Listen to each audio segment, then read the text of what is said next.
外国媒体称，中国军方计划开发一种武器，可以摧毁星链卫星。中国真的有这样的计划吗？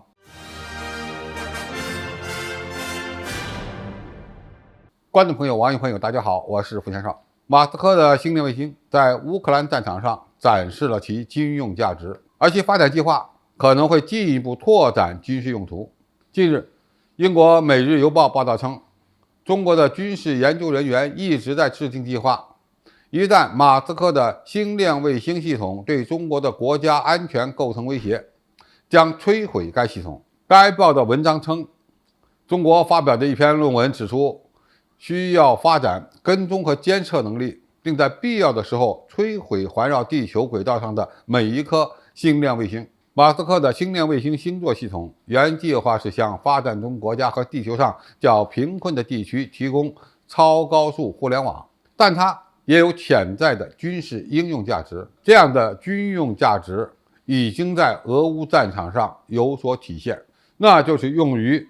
军事通讯。外媒又是如何发现中国的这一计划呢？据报道，是因为中国的某个期刊上发表了一篇论文，在这篇论文中，主要讨论采取软杀伤和硬杀伤相结合的方法，使一些星链卫星失去功能，或者摧毁星座的操作系统。其实，马斯克的星链系统现在的功能相当单一，主要的军事应用就是战场通讯。但也有媒体爆料称，美国政府与马斯克的公司已经签订了防务合同，未来可能要开发能够探测跟踪在地球大气层中以5倍音速飞行的高超音速飞行器的敏感仪器。据说，星链卫星还计划配备高性能的离子推进器，使其能够快速地改变轨道，并转化为低轨的撞击器，以对抗太空中的高价值目标。首先，在星链卫星上配备传感器，以探测大气层的目标。这从技术角度讲难度不大，但是配这样的系统会大幅度的增加卫星的重量。马斯克用运载火箭一次可以发射60枚星链卫星，那么以后就很难做到了，因为星链卫星的个头增加了，功能增加了，而且这样整个系统就变成了通讯卫星和侦察卫星的合体，如何操纵和管控，又会带来一系列的新问题。何况按照外国媒体的说法，还计划在星链卫星上增加离子推进器，使之能够快速改变运动轨迹，并且把它变成一款低轨道的撞击器。这个能实现吗？如果这么一搞，它的个头又会变大，因为量子推进器的本身推力并不大，很难达成这个目标。中国的团队评估认为，通过星链连接，美国的军用无人机和隐形战斗机可以将其数据的传输能力提高100倍，这将对中国的国家安全构成潜在的威胁。不过，如何摧毁该网络，对军事规划者来说是相当复杂的，因为星链网络可以承受失去一些卫星的代价，并且还能够继续发挥作用。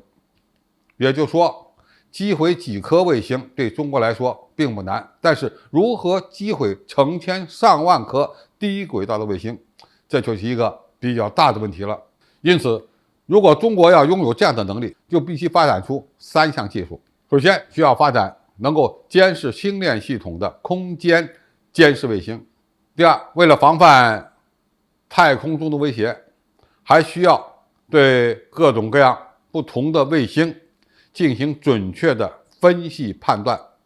以便迅速做出决策。第三，要发展低成本的反卫星技术，比如微波武器、激光武器和能够大量发射的以摧毁较大卫星为目的的纳米卫星。当然，中国主流意见的应对措施是建设性的，那就意味着我们也要建设自己的互联网卫星系统。中国已经启动了一个名为星网的类似项目，以便提供全球范围内的互联网接入。美国有的，中国也要有，这就是中国科学家追求的目标之一。至于反精炼武器，这要看它是否会变成一款太空武器。至于中国是否会开发能够摧毁星链系统的武器，这还要看星链它的发展趋势。目前的星链可以说对中国威胁不大，但是一旦第2代、第3代的星链变成了侦察链，甚至是反导链，那么中国必然会采取应对的措施。好，今天的评述就到这里，谢谢大家收看，我们下期再见。